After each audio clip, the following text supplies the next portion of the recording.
अस्सलामुअलैकुम वरहमतुल्लाहि वबरकातुहू। वीरो की हाल चाल आ? ठीक हो, राजी बाजी हो? अज का सफ़र अपना मरीद वाले मंडी का। मरीद वाले मंडी में जा रहे हैं तो जाके थोड़ी देर तो बाद तुहानू सब्जियों के रेट चेक कराने। लो जी भाई, आप मरीद वाले मंडी के पहुँच गए हैं। कुछ ही लम्हिਆਂ तो बाद आप सब्जी के रेट जोड़े अपडेट करते हैं। पुराने आलू भाई 370 रुपये का वटा, 5 किलो आलू पुराने 370 रुपये के। टमाटर का रेट भाई के कोल पिया वा 120 रुपये किलो। 120 दसिया भाई टमाटर, 120 रुपये किलो टमाटर। इधर भाई हरी पई, हरी भाई 120 रुपये,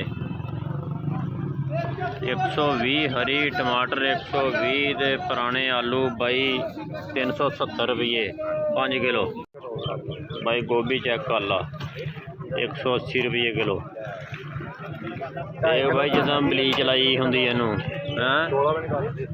अरबी, अरबी भी भाई 180 रुपये है। अरबी भी 180। नवे आलू भाई 800 का बटा दसिया। नवे आलूआ का 800 दसिया बटा, 800 रुपये का बटा 5 किलो आलू। टमाटर कितना पाई जाना? 1650 की अरबी, 120 रुपये भाई टमाटर।